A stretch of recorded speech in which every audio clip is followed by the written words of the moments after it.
David, because you're Canadian. I am right? Canadian. With pink socks, which I respect. But what the hell is going on with Canada and reporters? What is happening? The news coming out of Canada is amazing. I mean, today we're getting the news of Jordan B. Peterson's order for re-education being confirmed by a court of appeal now that affirmed the Superior Court's decision, which ratified the Order of Psychologists of Ontario's decision to order Jordan Peterson to re-education, literally, for social media retraining. He has to. He has to. And this is going back to it's going back a good year and a half. Is it the female? Because the female turned male that he made the video. Well, it goes back to, I'm putting out a separate video today about this, just breaking down, because this wasn't my topic. This didn't happen when we, Got you. The tweets at issue, one concerns Ellen Page, where he says, Ellen Page. That's right. It used to be pride was a sin, and now a criminal doctor cut off the breasts of Ellen Page. That was one of them. Yes. Another tweet was where he said, these plus-size models are not attractive. No amount of authoritarian regime is going to make me say otherwise. Beautiful. We'll see about that. Brilliant. So that's the news out of Canada for Jordan today. But my story was about, I said I was going to put it on international blast and not leave it alone for a little while. Yeah. Rebel News, you guys familiar with Rebel News? Okay, of course. They do good work, and I don't care if you don't think that they're a news agency or journalists, you think they're activists. I don't care. Yeah. David Menzies was arrested trying to ask the Minister of Finance, Chrystia Freeland, a question, a totally legitimate question, arrested in such an egregious way that when we watch the video, you're going to say, this looks like a shtick. And what he was, okay, and so just to clarify, the reporter's asking, he works for Rebel News. It's called he calls it a scrum. He's just sees her on the street, follows her, asks her a question. And what's the lady? She's the one that Chrystia Freeland is a minister of finance, a minister of. Jeez, I think Whatever. Minister of Finance. And She's like the second most powerful person in Canada after Trudeau. Wow. After Trudeau, and he just wants to ask her a question. And what's the topic? The topic was on the Iranian not recognizing the IRGC as a terrorist organization. Got you. But wait until you see what happens. You will not believe your eyes when you see it. Okay, this is Canada for us. Go ahead. Canada's Rebel News is threatening a lawsuit after an altercation between one of its employees and the Deputy Prime Minister's security detail. Here's CTV's Annie Bergeron-Oliver. Ms. Freeland, the Deputy Prime Minister was on her way to an event in Richmond Hill, Ontario. Why is your government supporting Islamo-nationalism? When Rebel News' David Menzies tried to Washed ask up there, right there. Oh, who's that guy? She didn't answer. Who's that guy? Good then question. Menzies and an RCMP officer made contact. You're under arrest for assault. The RCMP telling Menzies repeatedly they ripped the mic he's under off. arrest for assault. And That she's happy. prompts She's smart. this Dude, he got arrested for assault? You bumped into me. What assault occurs?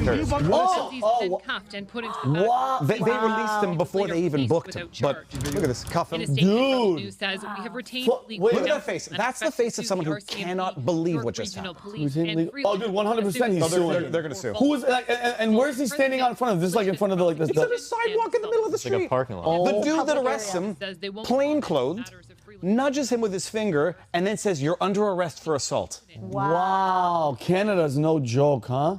And we can it is kill the video. a Yeah, now. we can kill it, Joe. The most shocking thing, it's not the first time. David Menzies was violently arrested previously. I covered that story at the time. Alexa Lavoie, another Rebel News journalist, was covering the Ottawa protest, shot in the leg point blank by a tear gun canister from an RCMP officer. Drea Humphrey, also manhandled by, I don't know who, if it was the RCMP. It's an all-out war in the context of what we just saw happen to Gonzalo Lira in Ukraine. A journalist, even if you think he's an activist, arrested, detained, and then ultimately killed in jail or allowed to die.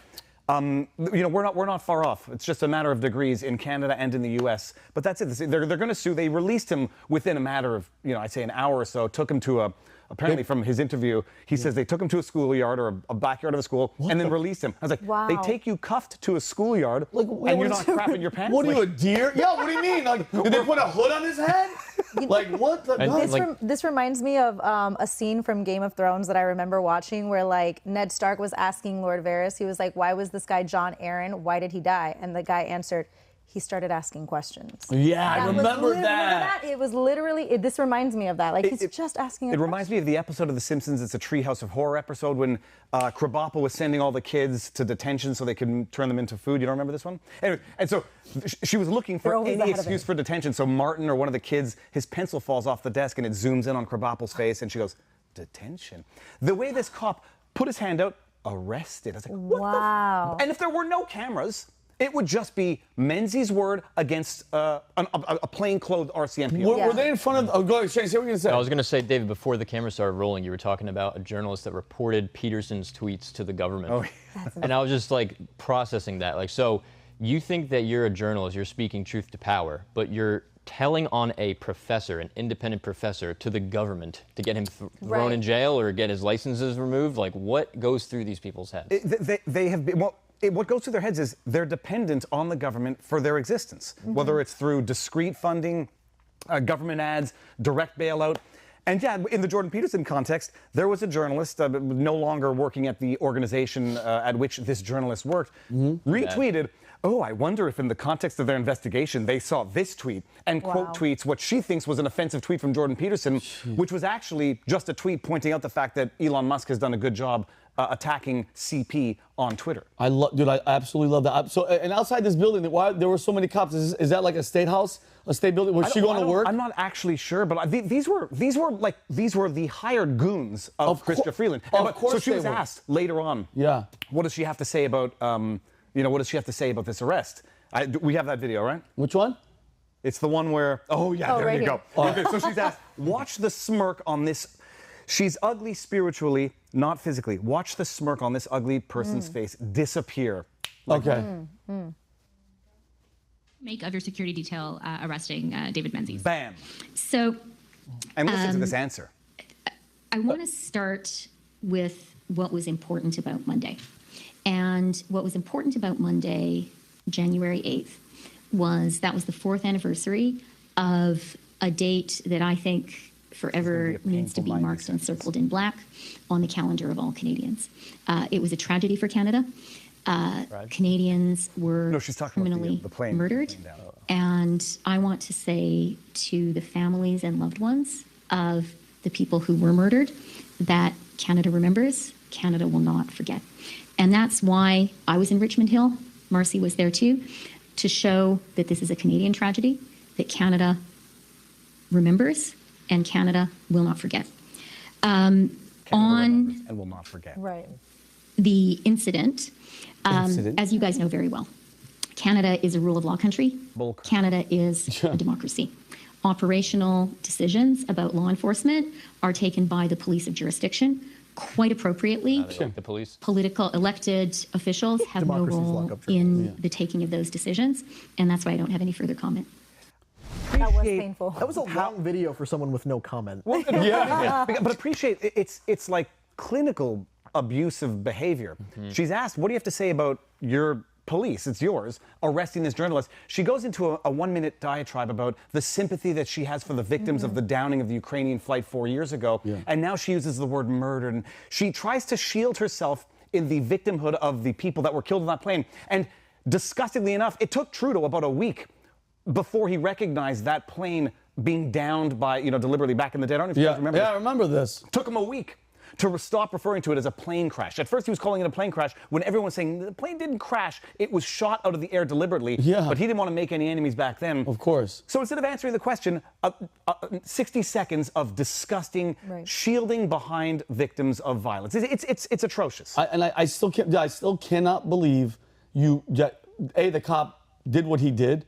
Which, by the way, I hear an echo in that camera. That's what it is. I hear an echo in that camera over there, or the TV's on. But the fact that speaking, asking questions, and they're protected at that point, that's why I say this every single chance I get. Thank God. I've been thinking about this a lot lately. Elon Musk spending all the money and doing what he did is that's probably one of the greatest things. I get the spaceships and flying to Mars and all that stuff, but giving us a forum to talk. And because, bro, now, I get everything. I'm not even joking. I've shifted completely to X. Right. X is where I get to see everything. And he's giving it to, don't get me wrong, there's mean people there. You might get your feelings hurt, but at least I get to see everything, Dave, and I get to make my own decision. For the interactive stuff, it's of immeasurable value. For the long format video content, I mean, it's what Rumble is doing right now. Right. Yes. I think Twitter or X and Elon learned a little something from Pavlovsky and Rumble, and now they say, well, we want to put some long format content as well, and they're really working that angle. Rumble for the long format, for the stuff that we get demonetized for or deplatformed for on YouTube, and for the free discourse. Dude, other than overt threats on Twitter, I mean, there's nothing that bothers me. Call me whatever you want. DM me whatever you want. But it's where we can have these discussions now. You have to, and dude, that really, really bothers me. And I think in the U.S. we're a little bit not as bad as in Canada, especially with that's unbelievable, bro. It was unbelievable. That's unbelievable that's a setup, and it's like he has to win the suit. There's absolutely for the fact that it was on camera, no one would give it the credence that it deserves, or the credence to his story. No one would believe that it could be so atrocious. And to Vinny's point, where did we get that video? It was on X. Exactly. Because it doesn't matter where they captured it on video. If they try to post it on YouTube, if it's under the old regime of Twitter, that video doesn't go anywhere. It's very important because Rebel News has been wickedly suppressed, demonetized by YouTube. There are certain videos that the second you put them on YouTube, they will get systematically demonetized, one of which is showing the abuse of the veterans by the police during the Ottawa protests. There's one video in particular, I try to keep putting it on blast, and I do. Every time it's in a video, the video gets demonetized. It's like they algorithmically identify that video and soft suppress it by demonetizing anything that has it. Did you guys see what because the WEF, the demons that are running the world with the worst accents, listen to me. With the worst. Klaus Schwab's, what was Klaus, imagine his first words. The virus, I hate domination. By the way, every person that's speaking up there, the majority have these crazy, scary accents. And when you have that accent, you're telling me about the future and what the world should look like in your crazy accent. I don't trust them. I don't trust them from the beginning. And then you have, my favorite, Bill Gates. Yeah, now virus. I don't trust him at all, or Klaus Schwab. But my point I'm trying to make is they're meeting right now in Davos, right? Yeah. The WF is there right now. Did you see their 2-year plan? Or was it the 5-year and then their 10-year plan of what their most pressing things that are happening in the world is? Wow. And for the 2 years... Misinformation, disinformation, as if they're two different things. They're worried right now. So basically, because it's election year, this next 2 years, that's information is power, as we all know. That's their number one threat. But then they showed, what was it, Shane? So still, I was going to say, it's election year not just in the States, but in 50 countries across the planet. 60? Yeah, across the So 60. Pat did a video on that, on the 2024 predictions and how it's going to be chaotic precisely because I think it's like 30% of the world's population, 40% of the world's population is going to be voting. So obviously they want to influence that. And then on VT.com, Connor wrote a report. If you want to talk about the... Yeah. Did you know that all the biggest escort services in Davos are completely booked solid for the next 5 days? Are you